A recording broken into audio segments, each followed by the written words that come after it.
identity is everything. I see myself as something, and before I got my college degree, I know that I didn't see myself as capable as I see myself now. So if we put that same sense of identity on our formerly incarcerated people, when they come to CIU, we call them students. And from the minute they walk in, they are a student. And they start to see themselves and they change that identity. And it's like a paradigm shift almost, like, I am a student. I am learning. I am still capable. Welcome to Well Said, Finger Lakes. I'm your host, Jeremiah Craig, and this is the podcast where we speak with businesses, organizations, and interesting people from in and around the Finger Lakes region of New York State. We're here in the live room at Well Said Media in Ithaca, New York, and our guest today is the Deputy Director of OAR Tompkins County and the Director of the College Initiative Upstate. Please welcome Sherron Brown. How's it going, Sherron? It's going well. Thank you for having me. Thank you for coming into the studio here and being a guest on our podcast. We really appreciate it. I'm wondering if you could start us out by explaining what is the College Initiative Upstate? Okay, absolutely. College Initiative Upstate, and it also goes by CIU. It is a program of OAR of Tompkins County. Our parent organization is OAR, and that stands for Opportunities, Alternatives, and Resources of Tompkins County. And when they started a few years ago, a lot of years ago, their main focus was to work with the reentry population. And time has changed, and so now the OAR offerings include many other people. And so the people who are underemployed, people who are homeless, people who have come home from prison and they need resources for them, OAR provides resources as best they can. And one of the resources that they provide is an opportunity to return to college. And that's where College Initiative comes in. College Initiative Upstate is the educational component of the resources that OAR provides to these individuals. And College Initiative Upstate is a program that's been running since 2016. Its origins are with the CUNY college system in New York City, and it still runs out of John Jay College. And downstate New York, it's just called College Initiative. And upstate, it's CIU, College Initiative Upstate. And we provide services to get individuals back on track to go to school. And whether that means working with them about any past schooling they may have had.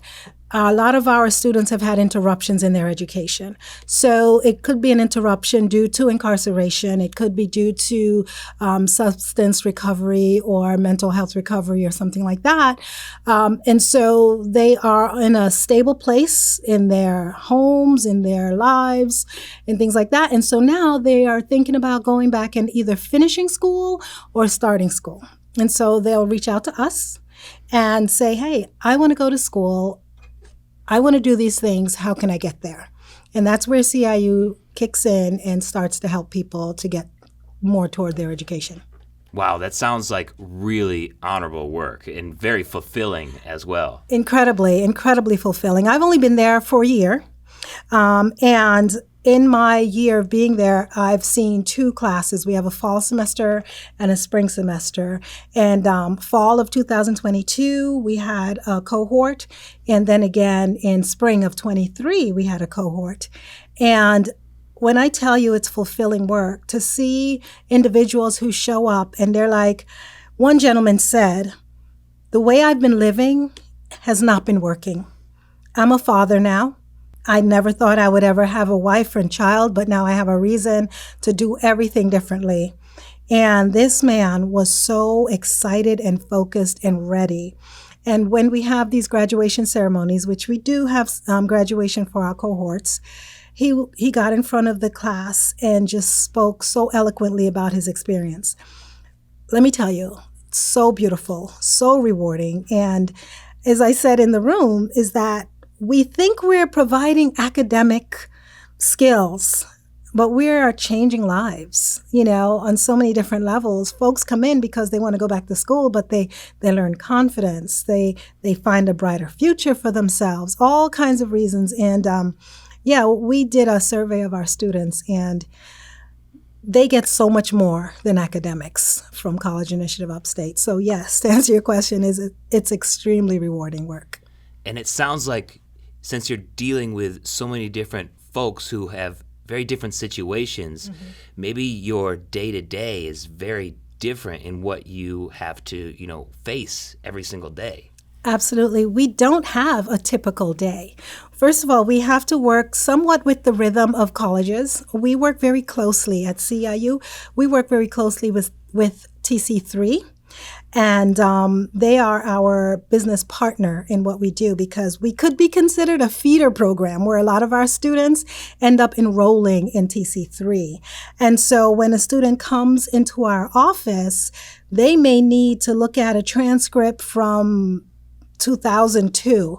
The oldest transcript we've had to deal with, somebody last went to college in the 70s, and they had a record at TC3, and we were trying to connect that person with where they've been to where they want to go. So there is no standard. Whatever needs to be done, we try our best to do it. That's amazing. So how does someone first get in touch with you and get help from CIU? Well, of course, we have a website, ciutompkins.org. And of course, you can go there and give us a call. Calling, just walking in is also fine. We depend a lot on references. I gave you a poster that you can put up in a public space or where people are going to be coming and going. And so people can just do a little tear off of the poster and give us a call. People can call in and say, hey, I heard from OAR. Sometimes our references come from OAR because they go to OAR for some other resource. And in conversation with the staff there, the staff realizes that this person may be a good student or student candidate for College Initiative Upstate, so they'll refer them to us. So you can call, you can just walk in. We are located on the Commons in the M&T Bank building on the 5th floor. So if you come to the Commons, we're right in front of the Bernie Milton Pavilion, where they're setting up for music right now. And just come to the 5th floor, follow the signage to College Initiative Upstate, come on in, and we'll just have a quick conversation with you. Next thing we do, we call you in for a longer, more in-depth meeting to find out where you've been, where you want to go, what your plan is, and then we'll take it from there. The only qualification, you have to have a GED or a high school diploma or a high school equivalency of some sort, because we try to get folks directly into college if they haven't been already. So if you don't have a GED, another one of our partners is BOCES, and they are literally right next door. So if we're working with somebody who doesn't have a high school diploma, we just do a nice warm handoff to BOCES, and they can get on track to get their high school equivalency diploma. Great. And all of this happens after a sentence or they are released from prison. Is that or does something happen like while they're incarcerated? Can you also help them in that process at that point in time? Actually, it's not something that we do. Yeah. There are different education programs that happen within the prison system or in the jail system. We work with individuals after they've come out. And the good thing is that if they've already been in a learning environment while on the inside, then they're already primed to continue learning and stuff when they come out. So they would be really good candidates for our program because we try to mimic a school environment. We have a schedule. We have professors come in from TC3 that will, offer the lessons and so on and so forth. So we don't go inside, but we are here waiting for folks on the outside. And I also have to tell you that, like I said, we don't just work exclusively with people who are formerly incarcerated. Right. We work with people who are underemployed. We work with people who are Section 8 recipients, so they may be low income. We work with folks who have just had an interruption for whatever reason in their education. And we also work with people who are in a stable place in their recovery, whether the recovery is substance abuse or something like that, or people who are stable in their mental health and wellness. So while what got us started was the reentry population, we have expanded our offerings to other folks. That's incredible. And I just want to make sure that I understand the complete offering as it is. So you're helping organize people and their schedules to get them into the classroom. Are you also helping on the financial end of it too for tuition? All of our offerings are free. So College Initiative Upstate provides all the services for free to the user. Once they go to a college, we don't pay tuition. Right. So whatever the school costs is what it will cost. But we also help them navigate financial aid, Pell Grants, other things like that. If we are aware of particular scholarships that are available for the students, we try to find out if they qualify and help them to write their essay or whatever they need to do to get that scholarship.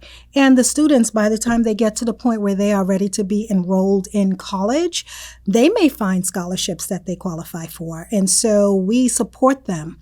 And that's the key of what we do. We offer support to get them into school. So whatever that support may be, whether it's a matter of talking about old transcripts or finding that high school transcript, because, if you're going to college for the first time, you're going to need a high school transcript. Some people have a hard time finding that. One of our persons, the school didn't exist anymore. So that was another day for learning how to get a transcript or how to get confirmation that this person graduated from a school that didn't exist anymore. So there's always so much learning happening, but our services are free.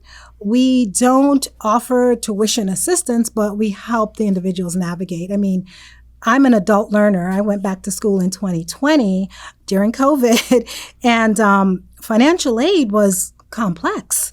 And so it felt like a big lion to me. So I can't imagine somebody who's been away from academia for so many years who have not even been in,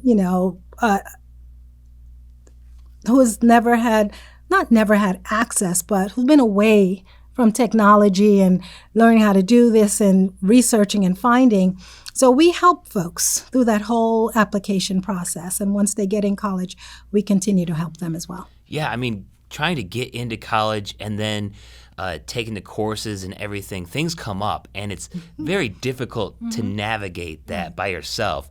I couldn't even imagine what it would be like after everything that some of the folks that you have to work with have dealt with to then get to that point. But it sounds like you're just there so that they don't have to go it alone through that entire process. Absolutely. I can't tell you how much we stress to people, like literally say to them, you have a team here for you.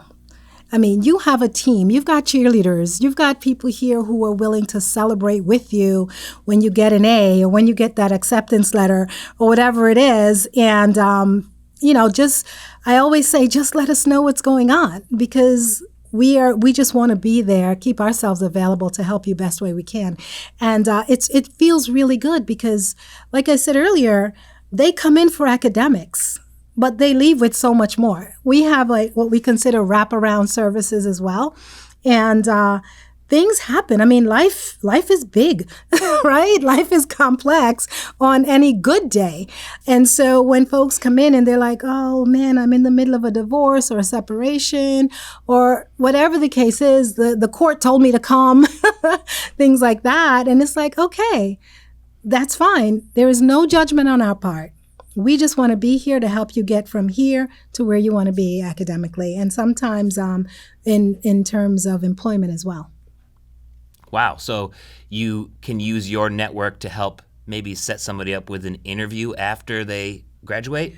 It's more about preparing them for employment, because we understand that school may not be for everybody. Some people need to make money right now, and so we align ourselves with different programs around Tompkins County that are doing what you said, sending people to interviews, right?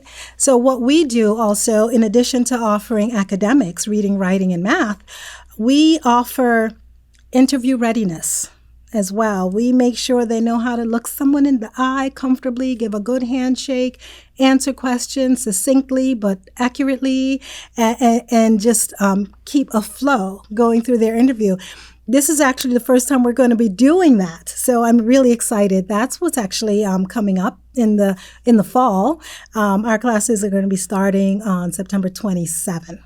So it's right around the corner. And we're going to have 2 sessions on resume writing and interview readiness. And it's going to include, learning about the resume, the components, why it's important, and things like that. And then the second part of the class is going to be actually videotaping the applicants. And we ask them questions like a mock interview, and they get to see how they're presenting at an interview. And so they can take that information and work on the things that need to be worked on. So, we're really excited about the things that are coming up for College Initiative Upstate. Wow, that's an awesome experience to provide to somebody. I mean, there's so many things that you can learn just from watching yourself later and thinking about everything that you could have done better. And I already know, just looking back on this podcast, of things that I could do better talking to you right now. Oh, yes. But is that something that people have to register for? Do they just show up at the office? Like, how do you get involved with something like that? For college prep, I just want folks to give us a call, visit the website, click on the link. I've sent out email blasts to different organizations saying, hey, it's coming up. Literally, people can walk in. People can walk in and say, I would like to go back to school, or I would like to start school. And then that's where the conversation begins. So if they do that, come to our office, 5th floor of the M&T building. It's the TC3 Extension Center, room 501. Come on in. You can give us a call. Is this where I say the phone number? Yes, please. Our phone number is area code 607-351-3201. And leave a message if no one answers. We will call you back and set up an appointment for you to come in and jump in. That's wonderful. And we'll definitely ask you for that phone number once more time before we end. I want to stay on the formerly incarcerated folks for a second here, because I read a statistic at prisonpolicy.org that says formerly incarcerated people are 8 times less likely to have complete college than the general public. So I'm wondering, what is the perspective of College Initiative Upstate on this, and how do we bring that number lower? And then I also came across this word on your website that I'm not really familiar with. It's recidivism. And I think that has something to do with this answer. Absolutely. So what is that, and how does that incorporate into this answer here that we're trying to find? Okay. I'm terrible with statistics, and I apologize for that. I read them, and I just don't memorize them, so I apologize for that. But I can tell you that the reason why your thing says 8 times less likely to complete their college, I would imagine that may have something to do with whether or not they have access to education while on the inside. Okay. Because we have learned that if they start an education program while incarcerated, they're likely to finish it once they come out. And I have some other statistics, which I had to write down because I don't memorize them, like I said. Emory University in 2023, they did a study, and they found that ex-offenders who complete some high school courses have a recidivism rate of about 55%. And just to go back before I go any further, recidivism is, I have a really good, I think concise definition. It's basically a relapse into criminal behavior that a person has already been incarcerated for or punished for. So basically, if you commit a crime, you do your time, you come out. Recidivism is committing a same or similar crime again and resulting in incarceration. So we want to cut down on recidivism as much as possible. And so with the statistics I was sharing, the ex-offenders who have some college, they have recidivism of 55%. So that's half of the people who would be reincarcerated for a similar crime. And for vocational training, so that's like training in the specialties like plumbing, electricity, and things like that. It could even be construction and things like that. Vocational training cut down recidivism to approximately 30%. So the more things people have to do, the less likely they are to re-offend. Makes sense. Someone with an associate's degree, that's a 2-year degree, the recidivism rate drops down to 13.7%. Wow. Yes. A bachelor's degree reduces it to 5.6%. Whoa. And then a master's degree brings recidivism down to 0%. And that's Emory University. And I was so excited to read that because everybody, I would imagine most people would understand that the more education you have, the less likely you are to be reincarcerated for something or the other. You're moving away from the behaviors and sometimes the culture that pulls you into doing things that'll get you incarcerated. So that's knowing that is what kind of motivates. It motivates us. It helps OAR. It helps CIU to continue doing the hard work of getting people interested and just giving them an opportunity to see themselves as somebody other than an ex-convict. Identity is everything. I see myself as something, and before I got my college degree, I know that I didn't see myself as capable as I see myself now. So if we put that same sense of identity on our formerly incarcerated people, when they come to CIU, we call them students. And from the minute they walk in, they're a student. And they start to see themselves and they change that identity. And it's like a paradigm shift almost, like, I am a student. I am learning. I am still capable.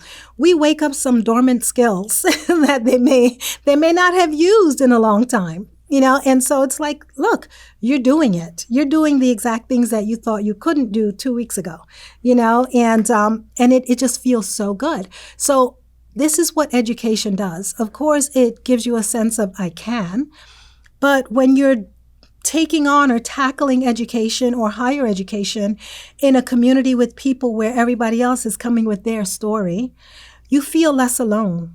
You feel less isolated. You feel like, oh, there is no judgment here.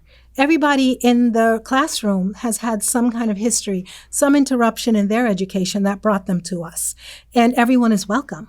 So, yeah, this is what we do to help cut down on recidivism. We educate. We tell people that we're here, and we give them the tools they need to be successful. I'm excited to tell you about some things that we're working on for the very near future as well. But so those are some of the ways that we acknowledge recidivism, and we work hard to cut down on it by way of education specifically. And that's College Initiative Upstate. OAR is also doing things to help ensure that our formerly incarcerated folks stay formally and do not go back into incarceration.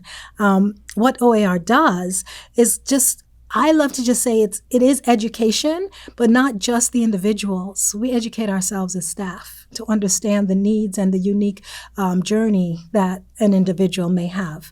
We understand that just because a person has been incarcerated, their experience once they come out, it's not cookie cutter. Somebody may have a great support system when they return home from prison. Another person may not. And so their needs are going to be very, very different. And so we educate ourselves to be clear about this and meet them where they are and do the best we can to give them resources.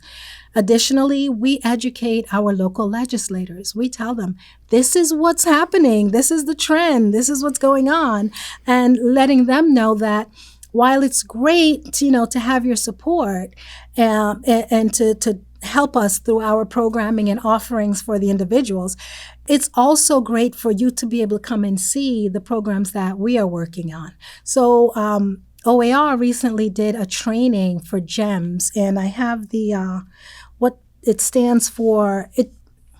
Girls Education and Mentoring Services, I believe is what it stands for. GEMS. GEMS, yes, GEMS, Girls Education and Mentoring Services. And our executive director, David Sanders, he pulled together an amazing training to educate people in human services to recognize human trafficking, to recognize that this is happening in our community and in our county. And he put together a training where he brought in speakers and did workshops and a follow-up, just because things may not be as obvious as we think. I mean, honestly, I don't know much about human trafficking other than what I have seen on television.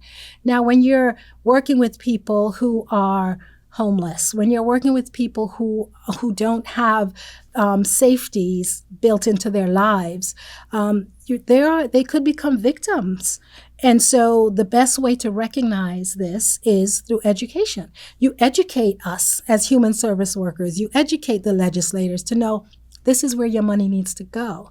These are programs we can support. We educate the community. We educate family members on the special needs of people once they come home from incarceration. So when I say education, yes, of course, academics is great for those who seek it out, but educating people who provide services for these individuals is just as important.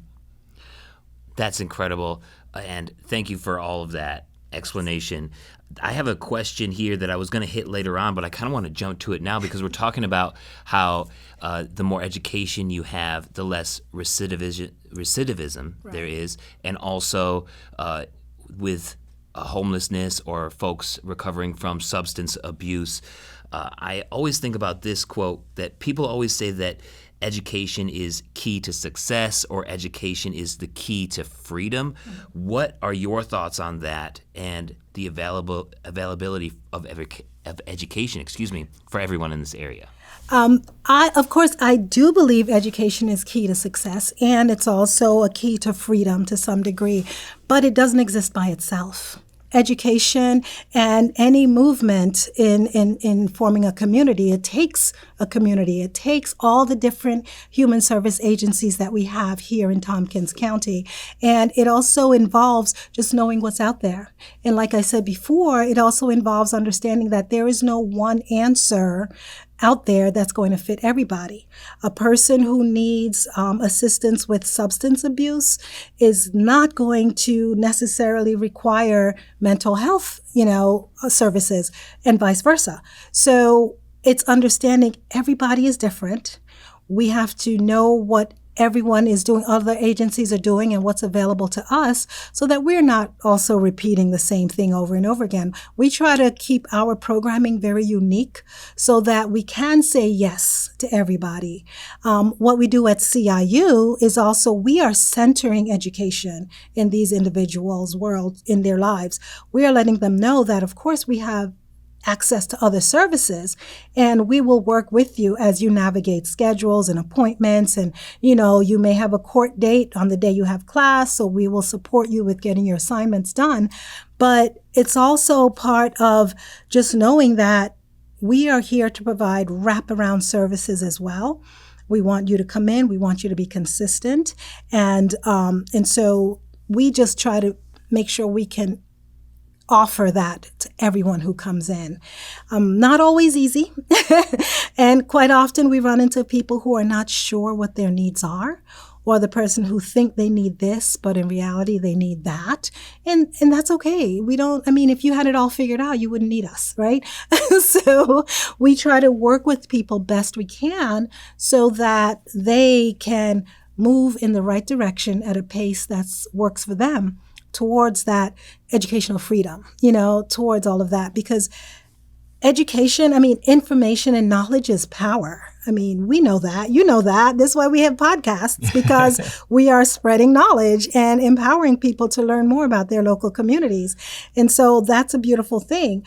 We're operating on a micro level, an individual level, a one-on-one, where we are doing the same thing. We are sharing information with individuals so that they are empowered to make better decisions.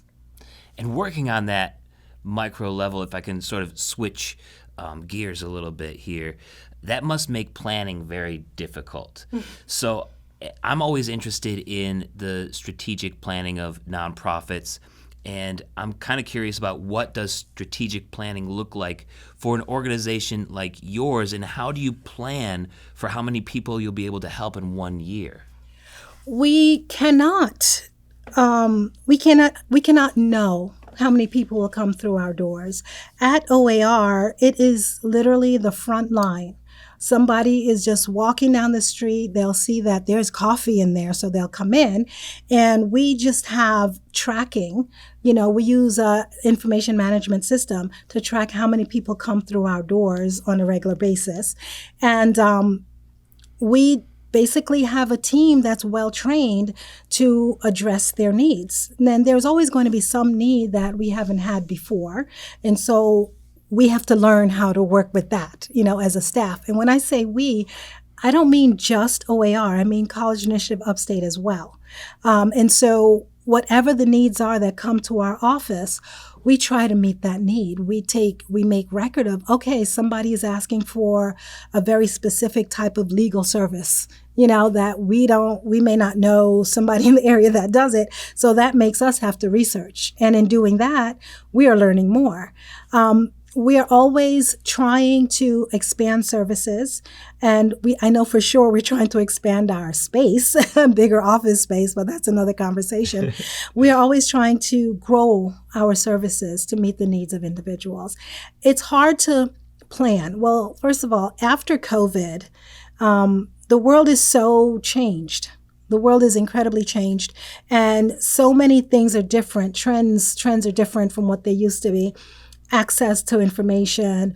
A lot of organizations are just now finally coming back to being in person and have been online for a while. So we just want to be agile. I am not going to speak to the official strategic plan of the organization. That is something my executive director can speak to. But I can tell you that he is always thinking about what's next. What's working? Let's really look at what we have so that we can dig deeper into the things that are working and re-examine things that aren't. Or maybe something had worked for a period of time and now it's not as effective, or the need has changed. So Dave Sanders, our executive director, is always exploring how we're doing our work and seeing ways that we can be more efficient or offer more or things like that. Great. It's very respectable to try to tackle all of that, and especially when there's so much up in the air and you don't know how many people are going to come in. Right. Maybe it's more than you can handle at that one time, maybe it's less, and you're sort of trying to juggle that. So it must be very nerve-wracking sometimes to try to help as many people as possible. Yeah, we try our best. We try to get people to commit to like a schedule. And now I'm talking about College Initiative Upstate when they come through our doors. We very rarely get like more than 2 or 3 at any one visit, at one time. A person may come in and they want to go to school. So we have streamlined our services to make that very first point of contact a little brief, and just get the basics. And when they do the walk-in, we try to keep them less than 30 minutes just to get the basics. And then we schedule a longer visit. The next visit is longer, and we delve deeper into what their experience has been and where they want to go. And so that's how we manage the people that come through our doors. And we set them up in our information management system so that everybody in the office is able to track who's been in there, what the last thing it's like basically a case notes type of system where we make notes and say, okay, last time I would sign it, my initials and the date, so that the next person can say, oh, on this date, Sherron spoke to this person and this is what happened at that time. Great. What can people do who don't necessarily need your services? What can people do to help CIU accomplish the mission? Well, show up. Show up and say, how can I help? And the reason I say that, it's a simple thing, but it's not a simple thing at the same time. We had a gentleman from one of the local churches reached out and said, I'd love to have a meeting with you to find out more about your organization. And so we had a meeting. It was great. And at the end of the meeting, he was basically saying, how can we help? And that was such a wonderful moment, because he was explaining that in order to really be effective in the community, you can't operate in isolation. You have to be able to work with organizations around and so on and so forth. So having an organization come up and say, how can we help? That's great. And so we are setting up, hopefully, a mentorship program. These are just the conversation stages to see how things are going to play out. But maybe a mentoring program is coming up, maybe weekly or biweekly meal or monthly meal for the students, just to keep them interested. Our students sometimes need a little incentivizing to continue, because college is hard. I mean, you want to do it, and it feels like you're going uphill sometimes by yourself. So some people may need a little motivation or incentive to keep pushing. And so whatever that takes is what we try to offer the students. And this gentleman says, can we offer a one-on-one mentorship? Absolutely. That's how a person can help. That's how an organization can help. You can volunteer. We can have... we had another gentleman, an individual who was not representing an organization or a church. An individual came to our office and said, hey, I'm new to town. I am formerly incarcerated myself.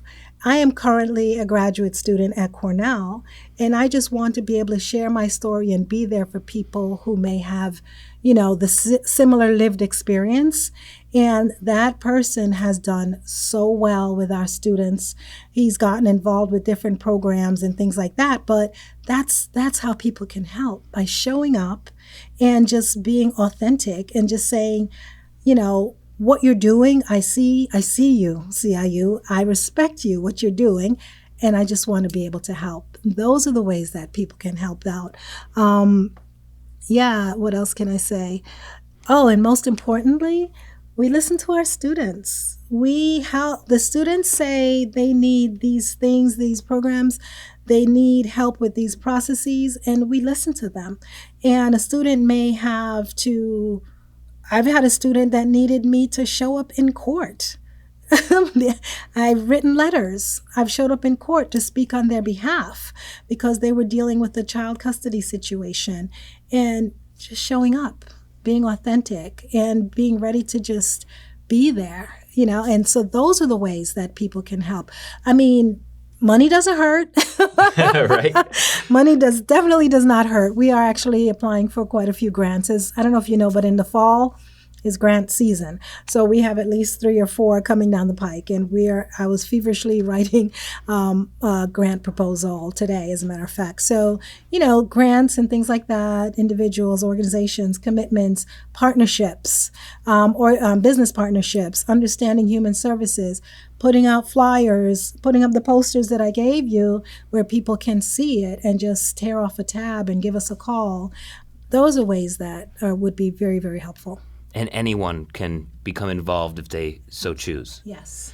And this is something that adults have to navigate, adults returning to universities, and it's even that much more difficult to do just if you haven't faced any struggles, because the higher education institution isn't really, I guess, it's not available to working adults. It's not as easy to go back to college, and especially if you've had all those struggles. So any help that anybody could give, I'm sure, is valuable. Absolutely.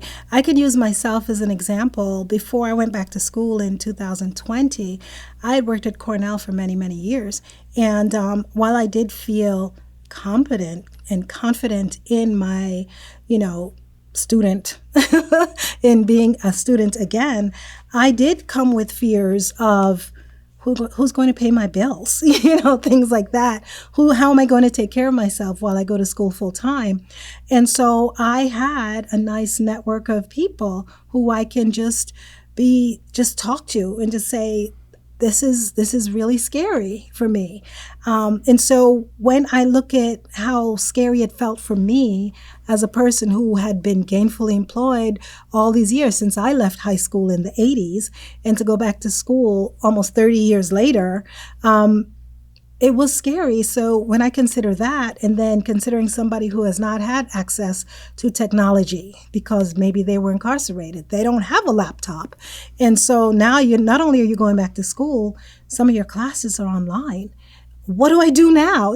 So just being able to work with the individuals. And what I mentioned to you earlier about what's coming up next for CIU, which I know is one of your questions. No, I want to hear it. What we're trying to do is establish a time within our semester, quote unquote. We call them sessions, but they fall in the spring and fall. And so where a person can get one-on-one instruction on how to become an online learner. And sometimes we're working with people who have almost no experience with even sending emails on a regular basis, or they have very limited experience because all they have is their phone. And so it's like, okay, there is a learning platform that the college is going to use. Here, let me show you how to use that learning platform, And not only that, things like online etiquette to just be able to check whether or not you have good internet service. Because if the class is not an asynchronous situation, you have to be there at a certain time, you need to know that your internet is going to work so that you can show up in class and be on time and get all the information. So what we're trying to do is trying to identify the challenges that students have had in the past, because a lot of the first-time students or the newer students who are learning online for the first time, they may not be as confident. They may feel isolated if all their classes are online and they're used to being a traditional student where they're in a classroom. That's no longer the case. So it's just them and their laptop, and they may have questions and they don't want to be on camera, all kinds of things. They don't necessarily feel equipped. So all of these things may lead to frustration. Some of the first-time students may just drop out and for different reasons. And so we try to address all that. We try to identify what they're asking for and meet them where they are and show them how to work through these individual challenges of being an online learner. And we're excited that this is the first time we're going to actually dive in with very clear intention that so many classes are offered only online now. Yeah. And we want our students to be competitive. And that's an incredible offering. And just thinking about it, I remember when I was just starting work, I worked out in Arizona for a company that helped colleges on their working adults programs. Mm-hmm. And that's something that higher education institutions a lot of times they don't think about those initial, if you want to say, prerequisites to online learning, the etiquette that you're talking about. I was never in a meeting when I was doing marketing and helping folks, these colleges, with their online programs, get more students. We were never talking about that. So it's not something that these institutions and the agencies that they work with even think about. So it's super important for you to address those little nuanced things that help people sort of get over that bump into online education so that they can learn more comfortably. Absolutely. And it's growing. There has always been colleges that are only online. I believe like Bryant Stratton is pretty much online, and Empire College is mostly online. Distance learning, I believe it was called before the pandemic. It was distance learning or something along those lines. But so many colleges now, they have courses that they have exclusively online, and some of those courses are required for our students to get their degrees, whether it's an AA or an AAS. And so it's helpful for them to learn how to do it, and once again underscore knowing that you have a community. We are here for you. This is what we're trying to do. We want to give you everything you need to succeed. And so if it means learning how to navigate this particular program. When I was in college, we used Blackboard for our online learning, where we would get classes and lessons and so on and so forth. And I remember getting messed up where I was like, oh, that's due midnight. And so it's like, oh yeah. So I had to learn time management. I had to learn to plan ahead. I had to learn how to do things and manage my time, learn how to study, and then learning the whole library system for that college. That's also another level of learning, the way it can be overwhelming. So we just want to be available to let our students know, we got you. Let's one step at a time. Let's see what's going on. Let's get you through that. And we will be there the whole time they're involved in college. So just because we get them in college, we definitely stay with them through it as well. And that's something that all of our students will know by the time they're done. And that's a wonderful offering. I'm so happy to hear you say that you're just looking at those even down to the minute details. Absolutely. To help somebody, because you never know on the day one thing goes wrong and the whole day is messed up, and then something else happens, whether it's the tiniest little thing. We all feel it. Yes. The tiniest little thing just sets you off the rails, and you might make a decision that you regret later on. So the fact that you're there to help somebody through that, the fact that, they're not comfortable with the library system, or they're not sure about online etiquette, internet connectivity, something like that, all of it. Can always derail anybody's day, especially the internet connectivity part.